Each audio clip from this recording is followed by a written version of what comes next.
India TV YouTube channel को subscribe करें और बेल आइकन दबाएं।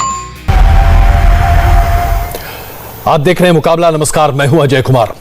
उत्तर प्रदेश की राजनीति जबरदस्त तरीके से गरमा रही है और वो इसलिए क्योंकि जहां जाटलैंड में किसान आंदोलन को लेकर तकरार हो रही है, वहीं पर भारतीय जनता पार्टी ने एक मास्टर स्ट्रोक खेला। राहुल गांधी के करीबी और उत्तर प्रदेश के ब्राह्मण नेताओं में से एक जितिन प्रसाद को आज भारतीय जनता पार्टी में शामिल करा लिया गया।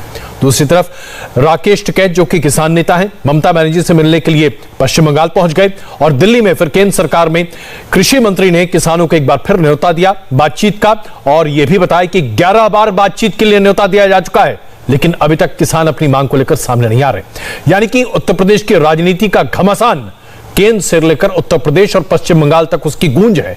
इसी मुद्दे पर आज करेंगे हम मुकाबला। हमारे साथ तमाम मेहमान मौजूद होंगे, लेकिन सबसे पहले यह रिपोर्ट देखें। यूपी की चुनावी सियासत गरमा रही है। जाति यूपी की सच्चाई है।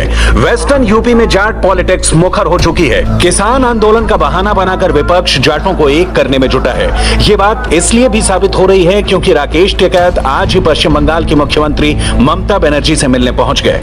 किसान का मूवमेंट के ऊपर में हम लोगों का पूरा सपोर्ट है। इसका सपोर्ट में हम असेंबली में रेजोल्यूशन करके भी उसको रिजेक्ट किया है। किसान मूवमेंट जैसा जारी है उसको हम लोग चाहते हैं जितना दिन तक उसको डिमांड ना फुलफिल हो, इतना दिन तक वो लोगों को पूरा सपोर्ट करने के लिए हम लोग तैयार है। इधर एक बार केंद्र सरकार ने फिर कहा कि किसानों को बातचीत के लिए कई बार बुलाया गया, लेकिन किसान बातचीत के लिए तैयार नहीं। सरकार किसानों के प्रति प्रतिबद्ध है, उनका आदर और सम्मान करती है, इसलिए सम्मान पूर्वक किसानों के साथ 11 बार भारत सरकार ने वार्ता का आयोजन किया। उनसे पूछा कि कानून में आपत्ति क्या है, कानून का कौन सा प्रावधान आपको किसानों के विपरीत लगता है, लेकिन इसका कोई जवाब न तो हाउस में किसी राजनीतिक दल के नेता ने दिया, न किसी किसान यूनियन के नेता ने दिया। भारत सरकार प्रधानमंत्री नरेंद्र मोदी जी के नेतृत्व में किसानों के प्रति पूरी तरह सम्मान रखती है और इसलिए जब किसान चर्चा करना चाहेंगे, भारत सरकार तैयार चर्चा के लिए रहेगी। यूपी में ब्राह्मणों पर भी पॉलिटिक्स जमकर हो रही है। विकास दुबे के एनकाउंटर के बाद ऐसा माना जा रहा है कि ब्राह्मण योगी से नाराज हैं। यही वजह है कि ब्राह्मण वोट के लिए बीजेपी ने आज जितिन प्रसाद को अपने खेमे में शामिल कर लिया है। जितिन प्रसाद कोई बड़े नेता नहीं है, लेकिन यूपी के जातीय समीकरण में वो फिट बैठते हैं। ऐसा नहीं है कि वो सिर्फ बीजेपी चुनाव से जातियों की खेमाबंदी शुरू की है। यूपी की राजनीति में विपक्ष भी ऐसा ही कर रहा है, लेकिन बीजेपी अभी अपने विरोधियों से आगे दिख रही है क्योंकि सबको पता है कि यूपी में वोट जाति पर ही पड़ेगा। उत्तर प्रदेश के राजनीतिक बवाल पर यहां करेंगे चर्चा। क्या जाति के आधार पर ही उत्तर प्रदेश के चुनाव का इस बार होगा आगाज? हमारे साथ संजू वर्मा जी भारतीय जनता पार्टी से, चरण सिंह सापरा जी कांग्रेस से, आशुतोष वर्मा जी समाजवादी पार्टी से और अनिल दुबे जी आरएलडी से मौजूद रहेंगे। एक छोटा सा ब्रेक, बन रही हमारे साथ।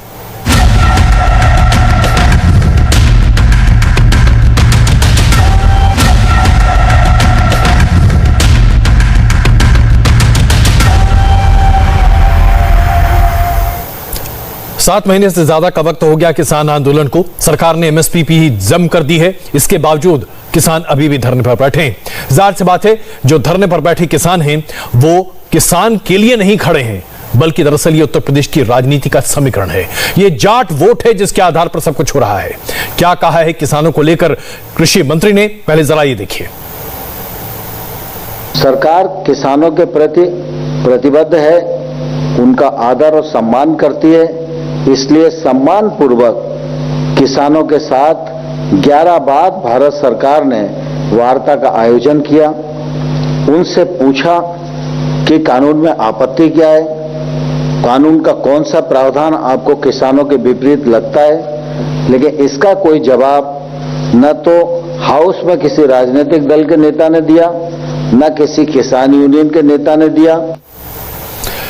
तो कोई जवाब देने को तैयार नहीं है क्योंकि इसमें हर तरफ से सिर्फ और सिर्फ राजनीति है और उत्तर प्रदेश के चुनाव इसका लक्ष्य है। इसी पर चर्चा करेंगे। हमारे साथ मौजूद रहेंगे संजू वर्मा जी भारतीय जनता पार्टी से, चरण सिंह सापरा जी कांग्रेस के प्रवक्ता हमारे साथ हैं, आशुतोष वर्मा जी समाजवादी पार्टी के प्रवक्ता हमारे साथ रहेंगे, अनिल दुबे जी हमारे साथ रहेंगे, राष्ट्रीय सचिव हैं आरएलडी के। आप सबसे चर्चा करेंगे। मुकाबला बस इस छोटे से ब्रेक के बाद।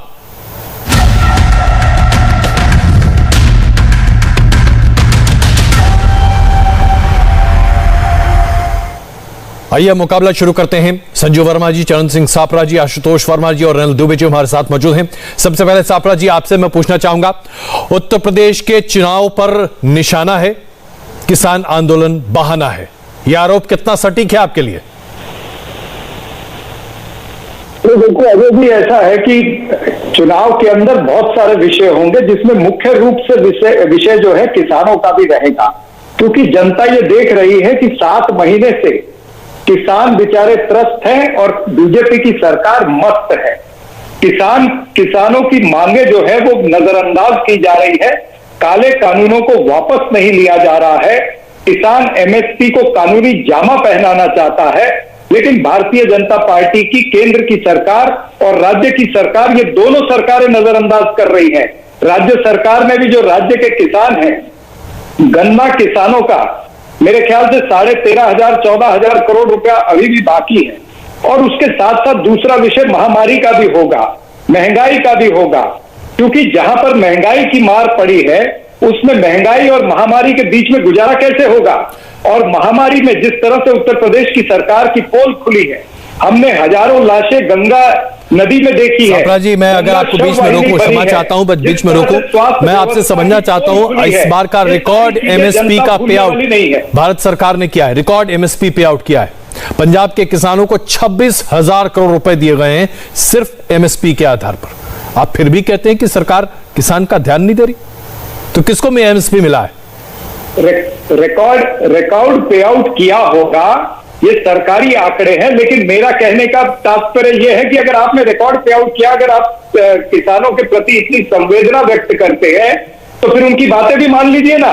क्यों आप महामारी के चलते आप ये तो आप इसको चुनाव तक गरमाए रखना चाहते हैं ना? आप मानिए कि ये चुनावी दाव है, इसमें आप अपने असलहा इस्तेमाल करते हैं योगी आदित्यनाथ की सरकार को निशाना बनाने के लिए। सीधे बोलिए,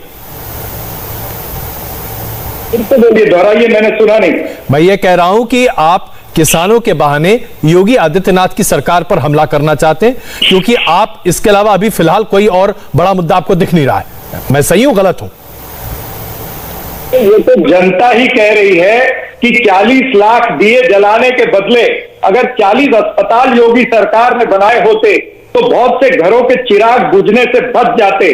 लोग आज कह रहे हैं कि उत्तर प्रदेश को योगी नहीं, मैं इसका जवाब ले लूं। मैं आपने तो मान लिया, मुझे बहुत अच्छा लगा। संजू वर्मा जी, इसका जवाब दीजिए। संजू वर्मा जी, प्लीज। अजय जी, मैं पहले कुछ तथ्य आपके सामने रखना चाहती हूँ। पहली बात तो ये कि जितिन प्रसादा आज बीजेपी में शामिल होकर उन्होंने साफ शब्दों में कहा कि कांग्रेस छोड़ने का जो आत्मचिंतन था वो पिछले 10 सालों से वो कर रहे थे, और जो एक बहुत अहम बात उन्होंने कही वो ये कि आज यदि राष्ट्र हित के लिए कोई भी पार्टी राष्ट्र स्तर पर काम कर रही है तो वो भाजपा है। उन्होंने साफ शब्दों में ये तो नहीं कहा, पर उनका कहने का तात्पर्य यही था कि कांग्रेस जो पार्टी आज है ये ना तो राष्ट्र के लिए काम कर रही है, ये एक क्षेत्रीय पार्टी होकर रह चुकी है। मां, बेटा, बेटी, दामाद, ये 4 लोग प्राइवेट लिमिटेड कंपनी की तरह कांग्रेस पार्टी चला रहे हैं। ये दूसरी बात, ये जो कहा जाता है कि क्योंकि ये ब्राह्मण है और उत्तर प्रदेश के चुनाव से पहले ब्राह्मण कम्युनिटी को अपील करने के लिए मोदी सरकार ने जितिन प्रसादा को शामिल किया है, ये सरासर गलत है। पहली बात तो ये कि मैं ये बता दूं आपको कि उत्तर प्रदेश में बहुत तेज रफ्तार से विकास हुआ है। पहले 2 एयरपोर्ट ही हुआ करते थे, आज 6 एयरपोर्ट या तो बन चुके हैं या वर्क इन प्रोग्रेस है उत्तर प्रदेश में। हालांकि हर एक every life counts. Uttar Pradesh का जो कोविड मोर्टेलिटी है, संजू जी, मैं ये समझना चाहता हूं, आपको लग रहा है ना कि जो किसान आंदोलन है इसके जरिए सिर्फ और सिर्फ उत्तर प्रदेश का चुनाव निशाना है, इसी को साधने की कोशिश की जा रही है, जाट वोट के लिए सब कुछ हो रहा है? संजू जी, 1 मिनट अजय जी, मैं 30 सेकंड में अपनी बात खत्म करूंगी। मैं ये कह रही थी कि जो बार-बार उत्तर प्रदेश में कोविड महामारी के चलते जो लाशें गंगा में दिखी गई, इसको लेकर इतना बड़ा नैरेटिव चलाया जा रहा है। मैं ये बता दूं आपके दर्शकों को, उत्तर प्रदेश की जनसंख्या 24 करोड़ है अजय जी। ब्राजील जितनी जनसंख्या उत्तर प्रदेश की है, ब्राजील में 5 लाख के करीब लोगों की मौत हो चुकी है कोविड महामारी के चलते। उत्तर प्रदेश ने बढ़िया काम किया है, कोविड डेथ रेट रेट को हमने 22,000 से नीचे रखा है। चलिए। टेस्ट पॉजिटिविटी रेट आज नहीं, इसमें 1% से वर्ल्ड कम है। हेल्थ ऑर्गेनाइजेशन ने अपनी बातों को स्पष्टता से रखा है। उत्तर प्रदेश में जी अजय जी जी चरण सिंह साफरा जो बार बार कहते हैं कि उत्तर प्रदेश में कोविड महामारी को लेकर ये नहीं हुआ वो नहीं हुआ, इनसे पूछिए 11.5 लाख वैक्सीन की डोसेजेस इन्होंने कूड़ेदान में फेंक दी थी राजस्थान में। अरे 320 वेंटिलेटर दिए थे कैप्टन अमरिंदर सिंह को, उन वेंटिलेटर की पैकेजिंग तक नहीं खोली। संजय जी आइए हम चर्चा पर वापस लौटते हैं। हम आज हम कोविड पर चर्चा नहीं कर रहे, हमारा मकसद आज उत्तर प्रदेश को डीमिस्टिफाई करना अपने दर्शकों के लिए। अब मैं आपसे समझना चाहता हूं अनिल दुबे जी, जाट वोट इसी के लिए ना ये सब कुछ मारधाड़ हो रही है पश्चिमी उत्तर प्रदेश में, जो आंदोलन आप खत्म ही नहीं होने देना चाहते, आप लगातार उसको अपना समर्थन बनाए हुए, इसी को बहाल करने के लिए कर रहे हैं ना सब? नहीं, ये वोट बैंक की लड़ाई नहीं है, ये लड़ाई है किसान के सम्मान की, किसान के स्वाभिमान की, किसान के जो है कि रोजी रोटी की बात है। अगर हम किसान की रोजी रोटी की बात कर रहे हैं तो इसमें जाति लेकर के आप पर जाति का आरोप लगाया जाए तो गलत बात है। किसान के लिए आप कानून लेकर के आए हो, आप कह रहे हो कि हम किसानों के हित में कानून लेकर के आए हैं। किसान अगर एमएसपी की गारंटी चाहता है तो उसमें गलत क्या कह रहा है? तो अगर किसान कह रहा है कि एमएसपी दे दो तो इसमें आपको बुरा लग रहा है, और किसान अगर अपने लिए जो उनके लिए कानून बनाया है वो इस देश के किसानों को पसंद नहीं है, इस देश के किसान उस कानून को खारिज कर रहे हैं, तो ऐसे कानून की क्या जरूरत है जिसको देश का किसान खारिज कर रहा है? तो ये बताइए ना, कृषि मंत्री से बातचीत क्यों नहीं करते? आप कृषि मंत्री से बातचीत करके इसका रास्ता क्यों नहीं निकालते? पश्चिम बंगाल में जाकर किसान आंदोलन की बातचीत क्यों होगी? नहीं, पश्चिम बंगाल में जाएंगे, हम पूरे देश में जाकर के विरोध करेंगे। अगर हमारी बात नहीं मानी जाएगी, अगर किसान की बात नहीं मानी जाएगी, किसान 7 महीने से खुले आसमान के नीचे बैठा हुआ है और देश की सरकार बार बार उनको बुला करके और किसानों को अपमानित करने का काम कर रही है। आप किसानों को बुला करके आपने एक लकीर खींच रखी है कि हम इससे आगे नहीं बढ़ेंगे। तो जब आपने लकीर खींच रखी है तो आप दरअसल जाट वोट पॉलिटिक्स को बढ़ावा ही दे रहे हैं, क्योंकि आप इनकी बात सुनने को तैयार नहीं है। संजू वर्मा जी। अजय जी अभी कुछ ही मिनट पहले आपने, हम हमेशा इनकी बात को सुनना चाहते हैं। जी संजू जी मैं कुछ कहना चाहती हूँ। जी बोलिए। आपने जो बात कही, आपने जो एमएसपी को लेकर बात कही, मैं दोहराना चाहती हूँ कि पिछले 1 महीने में जो किसान कानून है उनकी बात तो मैं करूंगी बाद में, पर फिलहाल सिर्फ पिछले 1 महीने में 3 बड़े कदम मोदी सरकार ने उठाए। पहले तो 3 हफ्ते पहले आपको याद होगा प्रधानमंत्री किसान योजना के तहत 22,000 करोड़ रुपए किसानों को भुगतान किया गया 9 करोड़ किसानों के खाते में। और आपको जानकर खुशी होगी, प्रधानमंत्री किसान सम्मान निधि योजना के तहत आज तक 1,35,000 करोड़ दिया गया है। 15,000 करोड़ रुपया अभी तक बाकी है। 1,35,000 उत्तर प्रदेश के किसानों का 15,000 करोड़ रुपया अभी तक बाकी है। किसानों को उत्तर प्रदेश के किसानों को गन्ने की कीमत लागत का 1.5 गुना देने की बात सरकार ने की थी। आज तक किसानों को लागत का 1.5 गुना लागत की नहीं निकल पा रही है। यह है सरकार, ये केंद्र की सरकार, ये उत्तर प्रदेश की सरकार किसानों के साथ इस तरह का काम कर रही है, इस तरह का सौतलना और आप कह रहे हैं किसानों के हित में। एक दूसरे की बात सुनिए प्लीज, एक दूसरे की बात सुनिए जी। प्रति क्विंटल की गई है, पढ़ लिख कर आया कीजिए डिबेट पर। 2 घंटे पहले मोदी सरकार ने धान की एमएसपी में बढ़ोतरी की घोषणा की है।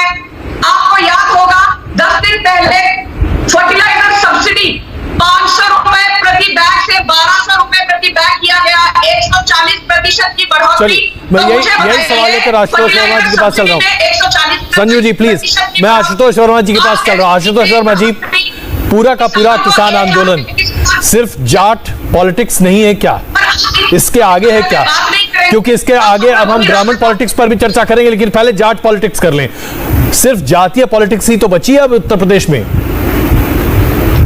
धन्यवाद अजय जी। और जज जी, आपने जिस बात को उठाया उस बात को मैं कहीं कुछ हद तक सहमत हूँ, लेकिन पूर्ण हद तक नहीं। जी मुझे मानना है कि हिंदुस्तान और प्राय ज्यादातर हम लोग खेती किसानी वाले लोग हैं और हमारी ज्यादातर इंडस्ट्री रूरल एरिया से आती है। और जब किसान के लिए कोई बात होती है तो आप देख रहे हैं पिछले 2 वर्षों से जिस तरीके से पूरा विश्व एक वैश्विक महामारी में कूद रहा है, तो एक किसान ही है जिसको हमको जहां से रोटी मिल रही है, जहां से हमको दाल मिल रही है, जहां से हमको पानी मिल रहा है, वो किसान है जिसने पूरी अर्थव्यवस्था को संभाल के रखा है। जब इस पूरी 140 करोड़ लोगों की अर्थव्यवस्था, जहां बड़े बड़े रॉकेट मिसाइल लॉन्चों की बात होती है, वहां किसान अपना जो है खेत जोत के अपने अन्न पैदा करता है। और वो बड़ा दुख लगता है कि इस देश में जहां किसानों को सरमौर बनाना चाहिए, वो पिछले 8 महीने से पूरे जाड़े में, पूरे बरसात में यहाँ पर बैठे हुए हैं और आप एक छद्म राजनीति की तरीके से उसको एक छोटा सा जाट पॉलिटिक्स का नाम दे रहे हैं। ये मुझे दुख लगता है, ऐसा नहीं होना चाहिए। इस देश में किसानों के लिए जो कुछ भी होता है, हम सब जहां भी हैं आजकल, तो चलिए किसानों की वजह से। आशुतोष जी, आपने कहा कि ये बहुत आपको छोटा लग रहा है। मैं जरा आपसे पूछ लूं, ये बता दीजिए कि किसान आंदोलन और किस किस राज्य में हो रहा है? हरियाणा में है, उसके थोड़े बहुत अंश दिखाई दे रहे हैं, पंजाब में उसके अंश दिखाई दे रहे हैं, पश्चिमी उत्तर प्रदेश में उसके अंश दिखाई दे रहे हैं। इसके अलावा किसी और राज्य का नाम लीजिए जहां किसान आंदोलन बड़े पैमाने पर है, अगर है तो बताइए मुझे। बिल्कुल बताता हूँ अजय जी। हरियाणा में किसकी सरकार है ये बताइए, उसके बावजूद हरियाणा ज्यादा है, ठीक है। पंजाब में कांग्रेस है, इसके बाद भी ये है। उत्तर प्रदेश के बॉर्डर में जहां पे योगी आदित्यनाथ घर से निकलने से पहले एनएसए लगा देते हैं, जहां पे आप ये तो मानेंगे ना कि इन तीनों राज्यों का जो नाम लिया और जो आबादी इफेक्टेड है वो जाट आबादी है। ये जाट पॉलिटिक्स हो रही है साहब, और ये आपके 2022 के चुनाव के लिए है। बेसिकली जाट का मतलब ये होता है जमींदार लोग होते हैं जिनके पास जमीन ज्यादा है, जिनका मेन मकसद है अगर हम और आप हमने व्यवसाय ही हमारा खत्म कर दिया जाएगा तो हम लड़ेंगे।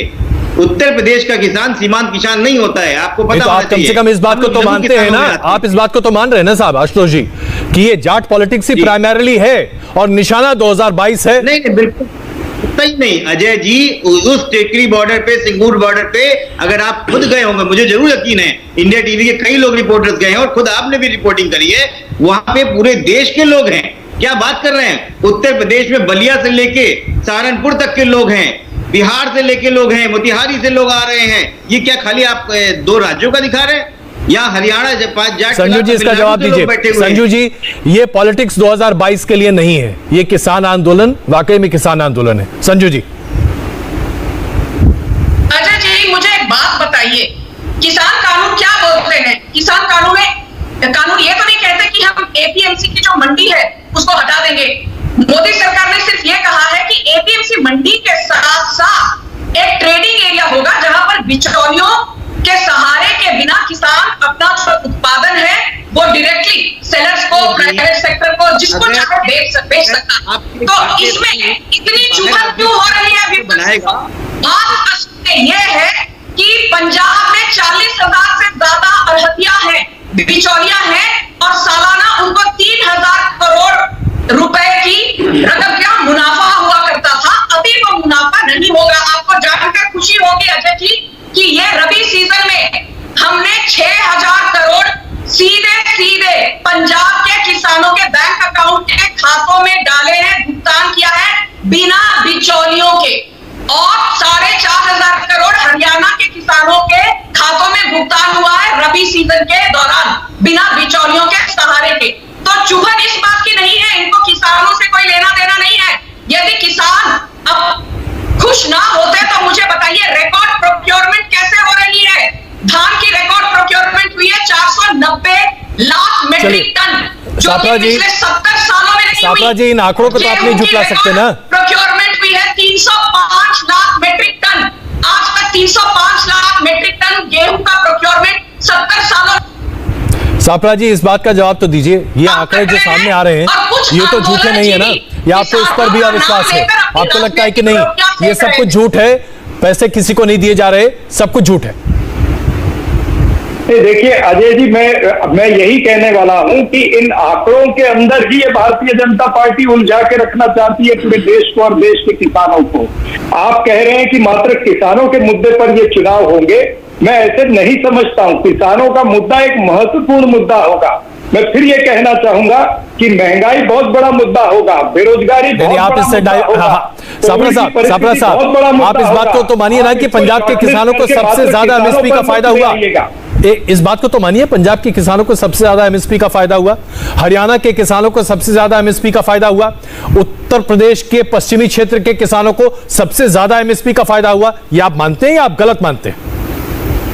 अजय जी, ये किसान जो है अपनी फसल और नस्ल की लड़ाई लड़ रहा है, इसलिए किसान चाहता है कि हमें फुल एंड फाइनल आप निर्णय दीजिए, इस एमएसपी को कानूनी जामा पहनाइए, हमें एक फसल का लॉलीपॉप मत दीजिए।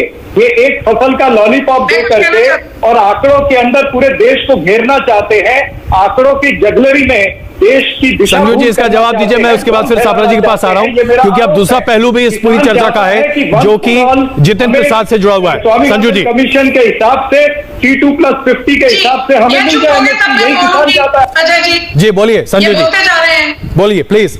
ओके अजय जी, पहली बात तो आपके दर्शकों को ये जानना होगा कि स्वामीनाथन कमीशन का गठन कब हुआ था? 2004 में कांग्रेस की सरकार ने इसका गठन किया था। 2006 में स्वामीनाथन कमीशन ने जो अपने रिकमेंडेशन है वो दिए थे, और आज जो जामा पहनाया गया है किसान कानूनों को, वो स्वामीनाथन कमीशन रिकमेंडेशन के अनुकूल है, स्वामीनाथन कमीशन रिकमेंडेशन के तहत है। तो इसीलिए मैं याद दिलाना कांग्रेसियों को याद होना चाहिए, 2003 में दिग्विजय सिंह ने, 2004 में भुजबल ने, 2012 में कपिल सिब्बल ने संसद के अंदर कहा था कि चलिए इस पर हम काफी बहस कर चुके हैं, लेकिन कुल मुद्दा घूमकर यही आता है कि किसानों का मुद्दा दरअसल 2022 के लिए सबसे ज्यादा गर्मा कर रखने की कोशिश है। अब जरा सापरा जी, एक तस्वीर है जो मेरे सामने है। संजू जी प्लीज एक मिनट, संजू जी प्लीज, संजू जी एक मिनट के खिलाफ बोल रहे हैं। जी संजू जी, अब एक सवाल ये सापरा जी मैं आपसे पूछना चाहता हूं, एक बड़ी अच्छी तस्वीर है जो कि ट्विटर पर बहुत वायरल हो रही है। उसमें जितिन प्रसाद है, उसमें ज्योतिरादित्य सिंधिया है, उसमें सचिन पायलट है, उसमें मिलिंद देवरा है, और उसके बाद उस पर टैग लगा हुआ है कितने बचे हैं। आप बताएंगे कितने बचेंगे आपके पास राहुल बाग की ब्रिगेड में? मैं आपको ये कहना चाहूंगा कि जब जब चुनाव आता है जी, तब भारतीय जनता पार्टी इस तरह का खेल करती है, यानी सत्ता बल बाहुबल का पुरजोर उपयोग करती है। ये हमने देखा, पश्चिम बंगाल में भी देखा, असम में भी देखा, पुडुचेरी में भी देखा, कर्नाटका, अरुणाचल प्रदेश, गोवा, मणिपुर, सब जगह में हमने ये दृश्य देखा है कि भारतीय जनता पार्टी सत्ता बल बाहुबल का पुरजोर उपयोग करती है। ठीक है, अगर कोई नेताओं की महत्वाकांक्षा ज्यादा है, कांग्रेस पार्टी आज सत्ता में नहीं है, हम केंद्र में सत्ता में नहीं है, इसलिए बहुत कुछ हमारे नेताओं को नहीं दे सकते हैं। अगर उनकी महत्वाकांक्षा बढ़ गई है, अगर उनकी आस्था इतनी बढ़ गई है और वो अपनी आइडियोलॉजी को छोड़ करके जातिवाद की आइडियोलॉजी को अपनाना चाहते हैं, तो वो उसका निर्णय है। ये कांग्रेस पार्टी तो इस देश के डीएनए में है। बताइए ना सापरा जी, ये बताइए कि ज्योतिरादित्य सिंधिया पर कौन सा लालच, ज्योतिरादित्य सिंधिया पर लालच, ज्योतिरादित्य सिंधिया पर भी लालच। मिलिंद देवरा का आज का ट्वीट आपने देखा है, गुजरात सरकार की बहुत तारीफ कर रहे हैं, कह रहे कि गुजरात सरकार ने जिस तरीके से व्यवसाय के लिए रियायतें दी हैं ये मॉडल होना चाहिए। उसके बाद 10 महीने से अभी राजस्थान में क्या चल रहा है उसके बारे में भी हम सब जानते हैं। सचिन पायलट तैयार बैठे उड़ान भरने के लिए, कोई बच नहीं रहा आपकी पार्टी में। मैं इसका उत्तर देता हूं जी। देखिए, सर्वप्रथम उत्तर प्रदेश में क्या हो रहा है ये आप देख रहे हैं रोज भारतीय जनता पार्टी के अंदर। वहां पर कितने एमएलए, तो राकेश राठौड़ से लेकर के कितने एमएलए और कितने मंत्री नाराज हैं, और बीएल संतोष वहां पर एक हफ्ता जाकर के क्यों बैठे थे, ये सभी लोगों ने देखा है। भारतीय जनता पार्टी में भी अंदर कलह है, उत्तर प्रदेश में भी है, उत्तराखंड में भी है, मध्य प्रदेश में भी है, हिमाचल प्रदेश में भी है और गुजरात में भी है। और ये अंतर कलह जो है ये बाहर दिख करके आ रही है। ये ऐसा नहीं है कि मात्र कांग्रेस के अंदर है। आज का ही आपको एक और दृश्य बता देता हूं। शिवशंकर पटेल जो फॉर्मर मिनिस्टर है और तीन टर्म के एमएलए भारतीय जनता पार्टी के, वो बीजेपी छोड़ के समाजवादी पार्टी आज ज्वाइन कर लिए हैं। तो जब जब चुनाव आता है इस तरह से नेता इस पक्ष से दूसरे संजू जी, जब चुनाव आता है नेता यहाँ वहां जरूर भागते हैं। संजू जी प्लीज। अजय जी, मैंने चरण सिंह सापरा जी की बातें बड़े ध्यान से सुनी। मुझे तो वही कहावत याद आती है, ताउम्र गालिब नहीं भूल करता रहा, ताउम्र गालिब नहीं भूल करता और मैं आईना साफ करता रहा। कांग्रेस का प्रॉब्लम यह है कि जो समस्या है वो समस्या का इनको समाधान नहीं ढूंढना, बस हर चीज पर बीजेपी को कटघरे में खड़ा करना। मुझे एक चीज बताइए हिमंता बिस्वा शर्मा ने छोड़ दी पार्टी, मैं इनके बीच में नहीं बोल रही थी कि अजय जी इनको बोलिए मुझे टोका टिप्पणी ना करें, मैं इनके बीच में नहीं बोल रही थी। सुन लीजिए, इतना बौखलाइए मत, इतना बौखलाइए मत। हिमंता बिस्वा शर्मा छोड़ के चले गए, ज्योतिरादित्य सिंधिया छोड़ के चले गए, इतने चिंतित मत होइए। जोशी छोड़ के तो फायदा हो रहा है आपके हिसाब से ना। आपके नेताओं को लगता है कि कांग्रेस पार्टी के एक अगर भारतीय जनता पार्टी में आएंगे तो आपका फायदा होगा, यही लग रहा है ना। तो आप कांग्रेस के लिए क्यों इतने चिंतित है? आपको तो खुश होना चाहिए। चौधरी वीरेंद्र सिंह छोड़कर चले गए। आपकी पार्टी का नियत है, न नीति है, न कार्यकर्ता है, न कार्यक्रम है, न संगठन है। जेपी नड्डा जी ने सही कहा, आज भारतीय जनता पार्टी एकमात्र नरेंद्र मोदी जी बार बार राहुल गांधी पे, गांधी परिवार पे टिप्पणियां करते हैं, इसीलिए आप लोग सुबह से शाम तक उठकर कांग्रेस को गलियाने का प्लान बनाते हैं, क्योंकि आपको ऐसे लगता है कि कांग्रेस पार्टी इफेक्टिव नहीं है। इसीलिए सुबह से शाम तक गली से दिल्ली तक के भारतीय जनता पार्टी के नेता जो है वो कांग्रेस को गलियाने का प्लान बनाते रहते हैं।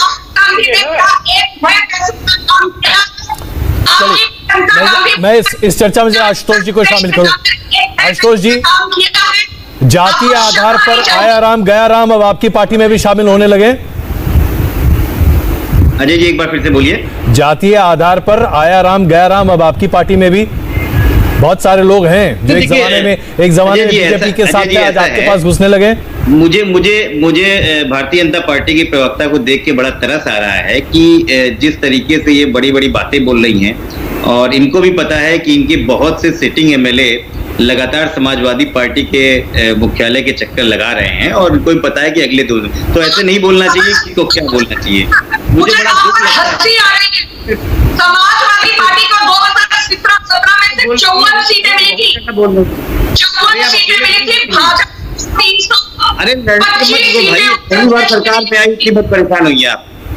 तो अजय जी ऐसा है कि जितिन जी बड़ा अच्छा लगता है कि जिस जितिन प्रसाद ने भारतीय जनता पार्टी में ब्राह्मणों के ऊपर अत्याचार हो रहे थे, उसके लिए अच्छा संजू जी जरा सुन तो लीजिए आशुतोष जी क्या कह रहे हैं। संजू जी जरा सुन लीजिए आशुतोष जी क्या कह रहे हैं, फिर आप माकूल जवाब दीजिएगा, वक्त है हमारे पास। आशुतोष जी प्लीज कंटिन्यू। हाँ धन्यवाद अजय जी। तो मुझे बड़ा अजीब से लग रहा है कि जितिन प्रसाद जी ने इतने बड़े बड़े भारी भारी भरकम शब्द यूज किए। मुझे लगता है कि अगर कुछ भी पता होगा कि भारतीय जनता पार्टी में जिस तरीके से ब्राह्मणों के ऊपर अत्याचार हो रहा था और उसके खिलाफ एक ब्राह्मण चेतना मंच बनाया था, और आपने देखा होगा कि कई प्रदेशों में और कई अरे सुन लीजिए भाई, लड़िए मत, ये लड़ने वाली जगह नहीं है। और संख्या पूरी नहीं हो रही है तो वो भारतीय जनता पार्टी में तो भारतीय राजनीति और मुझे लगता है कि अच्छा मैं संजू जी जरा सुनिए तो सही प्लीज, आपकी आवाज थोड़ी कटकट के आ रही है। आप आराम से बात करेंगे तो हम अच्छे से समझ पाएंगे कि आप क्या कह रही हैं।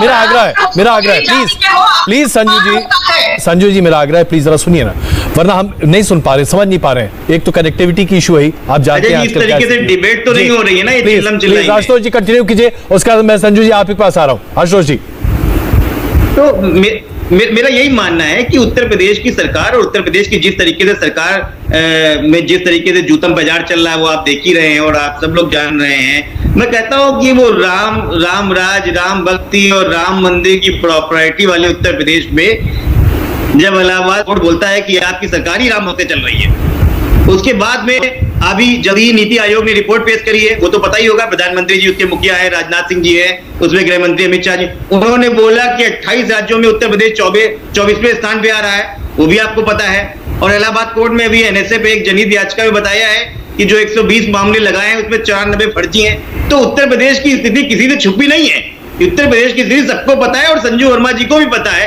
आपको भी पता है। तो ये जल्दी जल्दी चलता रहेगा और भारतीय जनता पार्टी को कहीं ना कहीं अपनी बॉडी पे संयम रखना चाहिए। चलिए संजू जी इसका जवाब दीजिए, फिर मैं दुबे जी के पास चलूं। संजू जी प्लीज। अजय जी मैं एक चीज कहना चाहती हूँ कि एक लोक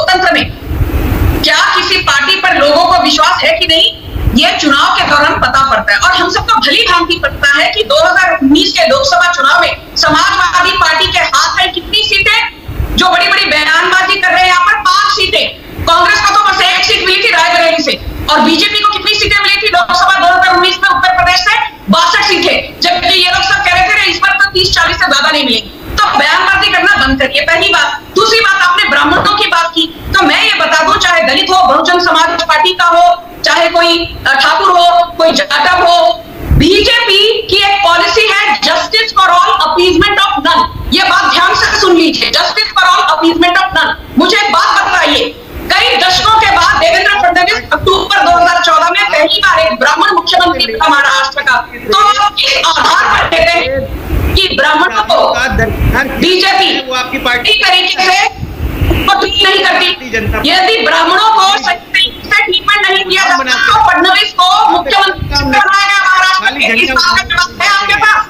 इसलिए बेबुनियादी बातें मत करिए। भारतीय जनता पार्टी बहुजन समाज को जिस तरीके से 5 साल की सरकार में जिस तरीके से बहुजन समाज अत्याचार हुआ है, जिस तरीके से तरीके से आरक्षण कदम किया गया है, मुझे लगता है कि देश के सभी लोग देख रहे हैं आरक्षण में कुठाराघात लगातार किस तरीके से अलग कर दिया गया है। चलिए दुबे जी मैं जरा आपको इस चर्चा में शामिल करूं। दुबे जी ये बताइए कि जाट पॉलिटिक्स कितना चलाएंगे आप, क्योंकि यूपी में जाट पॉलिटिक्स काफी महत्वपूर्ण रहता है, खास करके पश्चिम उत्तर प्रदेश में, और इसी का लक्ष्य तो है जो किसान आंदोलन को इतने बड़े पैमाने पर बढ़ावा भी दिया जा रहा है। अजय जी, इसको जाट पॉलिटिक्स कहना, ये जाट पॉलिटिक्स नहीं है, ये किसान पॉलिटिक्स है।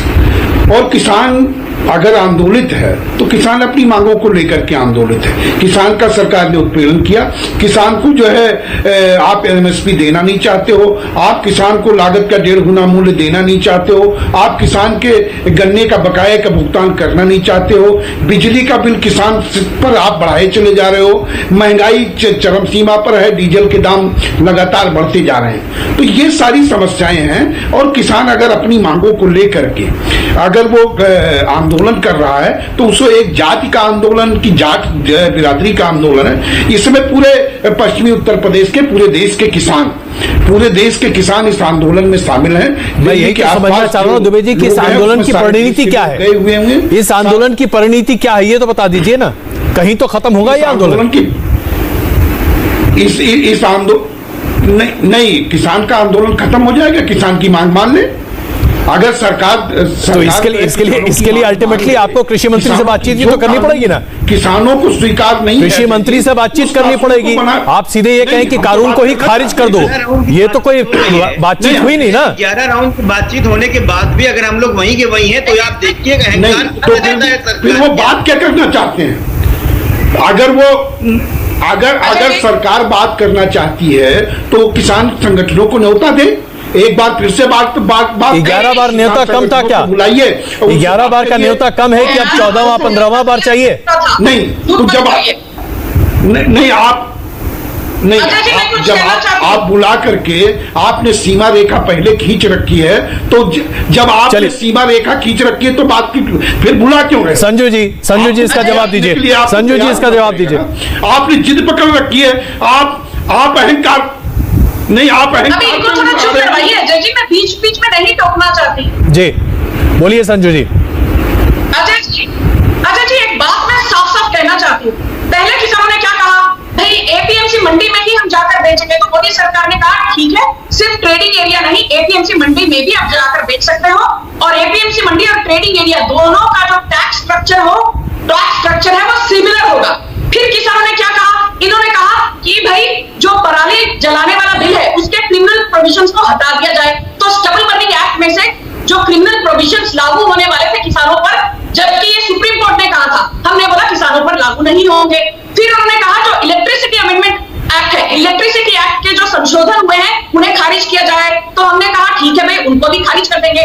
फिर उन्होंने कहा कि हमें वर्बल एश्योरेंस नहीं, हमें लिखित में बोलिए कि एमएसपी दिया जाएगा। तो मोदी सरकार का सितंबर 23, 2020 का एक नोटिफिकेशन है जहां पर लिखा है कि कि एमएसपी पर कोई बदलाव नहीं आएगा। क्यों पकड़े हुए हैं? सितंबर 23, 2020 का वो नोटिफिकेशन जाकर पढ़िए। एमएसपी पर कोई बदलाव नहीं आएगा पॉलिसी स्तर पर।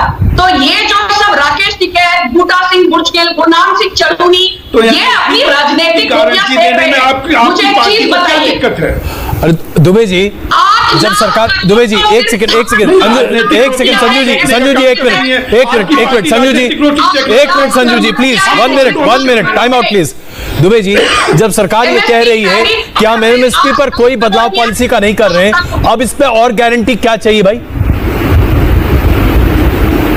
मैं समझ नहीं पा रहा हूँ, क्या गारंटी चाहिए? कर दे किसान के लिए कानून, गारंटी क्या चाहिए? नहीं तो इसमें गारंटी क्या चाहिए बताइए ना। सरकार इस बात को क्यों नहीं समझना चाहती? अरे आप इस बात को क्यों नहीं समझना चाहते कि सरकार गारंटी दे तो चुकी? आप मुझे ये बताइए ना। मैं कहता हूं कि पॉलिसी चेंज नहीं है, लेकिन उसके बाद फिर और क्या गारंटी चाहिए आपको? क्या दिक्कत है? अरे वही तो मैं पूछ रहा हूँ, आप ये शब्द जानना चाहते हैं सर? दिक्कत है किस आखिर? अजय कुमार जी, मैं इसका उत्तर देना चाहूंगा आप जी। बोलिए साफरा जी, बोलिए क्या फर्क है? क्या फर्क है अगर सरकार ये कह रही है कि एमएसपी की पॉलिसी में कोई चेंज नहीं होगा? लिखा पढ़ी में करने में क्या दिक्कत है? सरकार के कहने पर भी आप भरोसा नहीं करते हैं जी साफरा जी? किसान क्या चाह रहा है? स्वामीनाथन कमीशन के हिसाब से जो C2 नहीं, किसान नहीं, ये बताइए कांग्रेस पार्टी क्या चाह रही है? ना साफरा जी, आपको कांग्रेस पार्टी के आधार पर बताइए, आप किसान के कंधे पर रखकर बंदूक मत चलाइए। कांग्रेस पार्टी ने किसान के कंधे पर रखकर बंदूक चलाई है। ये सारी बंदूक सिर्फ उत्तर प्रदेश के चुनाव के लिए है। किसानों की मांग सरकार क्यों नहीं मान रही है? यही तो मैं आपसे पूछ रहा हूँ, कौन सी मांग है जो सरकार ने नहीं मानी है? इसका जवाब तो दीजिए। सरकार अपनी हटदर्मी छोड़े, सरकार अपना अहंकार छोड़े। साफरा साहब, मौत हो गई है। साफरा साहब, हम लोग बहुत रीजनेबल लोग हैं। मौत हो गई है। देखिए साफरा साहब, दर्शक भी बहुत रीजनेबल है, आप ये मान लीजिए ना। सरकार को अगर एमएसपी पे कानूनी जामा पहनाना है। साफरा जी, मैं घूमकर फिर वही सवाल पूछ रहा हूँ आपसे। एक सेकंड संजू जी, एक मिनट प्लीज। साफरा जी, मैं आप खुलकर आपसे पूछ रहा हूँ, ये सिर्फ कांग्रेस की बंदूक है जो किसानों के कंधों पर है। मैं आपसे पूछ रहा हूं, सरकार कह, सुनिए सही सवाल तो सुनिए, सवाल सीधा सा है। सरकार कह रही है कि एमएसपी पर पॉलिसी चेंज नहीं होगा, कह चुकी, नोटिफिकेशन है, अब क्या गारंटी चाहिए?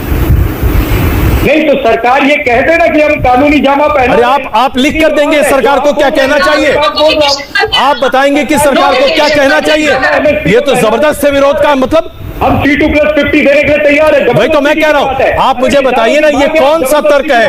क्या यूपीए की सरकार के समय अन्ना आंदोलन के समय, सुनिए साफरा साहब, सुनिए प्लीज सुनिए, मैंने भी राजनीति बहुत देखी है और आपने भी देखी होगी। मैं पूछ रहा हूं आपसे, 2011 में अन्ना आंदोलन ने, सुनिए साफरा साहब प्लीज सुनिए साहब, सिर्फ चिल्लाने से बात नहीं होती ना। देखिए जब जवाब नहीं होता तो आदमी चिल्लाने लगता है। मैं साफरा साहब, मुझे ऐसा लग रहा है कि आप जवाब नहीं दे पा रहे। सबसे बड़ी मांग ये है, आप जवाब नहीं देना चाहते हैं। 2011 में अन्ना आंदोलन के, सुनिए, आप नहीं सुनेंगे, आप सुनना नहीं चाहते जी, नहीं आप सुनना नहीं चाहते, क्योंकि जब जवाब मांगा जाता है तो जवाब नहीं होता, दाएं बाएं देखने लगते हैं। जामा पहनाओ, ये मांग सब। खैर चलिए, ये पूरा का पूरा खेल उत्तर प्रदेश चुनाव है। ये किसानों की मांग है। बोला है हम हाथ नहीं लगाएंगे। आशुतोष जी, मैं आपसे एक कमेंट लेना चाहता हूँ इस पर। आशुतोष जी, मैं आपसे एक कमेंट लेना चाहता हूँ इस पूरे मुद्दे पर। उत्तर प्रदेश के चुनाव की असली हकीकत तो जातीय गठबंधन ही है ना, हम इसी पर आ जाए ना, यही है ना, और इसी को साधने की सब लोग कोशिश कर रहे हैं। आशुतोष जी, मुझे माफ कीजिएगा, मैं सबकी आवाज नहीं सुन पाया, मेरा ऑडियो करेक्शन हो गया, लेकिन मैं इसके बिल्कुल विरोध में हूं। अगर उत्तर प्रदेश का चुनाव में ये मुद्दा भी रहेगा, लेकिन अगर ये जातीय पॉलिटिक्स का नाम दिया जाएगा तो ये किसानों के साथ एक बहुत बड़ी धोखाधड़ी होगी। हिंदुस्तान का एक एक आदमी जो आज दाल रोटी खा रहा है वो इन किसानों का ऋणी है। और अभी आप बता रहे थे, और भारतीय जनता पार्टी के शासित लोगों में उत्तराखंड के रात से हजारों की तादाद में किसान टिकरी बॉर्डर पहुंचे। आप समझने को तैयार नहीं है 500 ज्यादा किसान अपनी जान खो चुके हैं, 3.5 लाख लोग कोविड में मर चुके हैं। ये अहंकारी सरकार इस बात को मानने को चलिए संजू जी 30 सेकेंड, संजू जी 30 सेकेंड, ये काम कर रही है। संजू जी ये देशव्यापी आंदोलन है, कम से कम विपक्ष यह मनवाना चाहता है। संजू जी 30 सेकेंड ओनली। के साथ छल खेल रहे हैं, इनको हम लोग सरकार से दखल इनको करके चुप रहे हैं। कराइए। 30 सेकेंड प्लीज। मेरी आपसे गुजारिश है जी अजय जी, मैं दोबारा एक ही चीज कहूंगी कि जो पर बैठे हैं वो किसानों का प्रतिनिधित्व नहीं कर रहे। भारत में 14 करोड़ से ज्यादा एक्टिव किसान हैं, जो 10-20 हजार वहां पर सीधू और टिक्की बॉर्डर पर बैठे हैं, वो सिर्फ आंदोलन जीवी हैं। 1,35,000 करोड़ का भुगतान किया है पीएम किसान के तहत, 90,000 करोड़ किया है प्रधानमंत्री फसल बीमा योजना के तहत। चलिए इस बहस को हमें यहीं पे खत्म करना पड़ेगा। अफसोस के साथ इस बहस को हम यहीं खत्म कर रहे हैं क्योंकि किसी निष्कर्ष पर नहीं पहुंच पा रहे। आप सबका बहुत धन्यवाद इस चर्चा में शामिल होने के लिए। लेकिन इतना तो नमस्ते, मैं हूं मीनाक्षी जोशी। वीडियो और खबरों से अपडेट रहने के लिए India TV YouTube channel subscribe करें, बेल आइकन दबाना ना भूलें। जुड़े रहें इंडिया टीवी के साथ।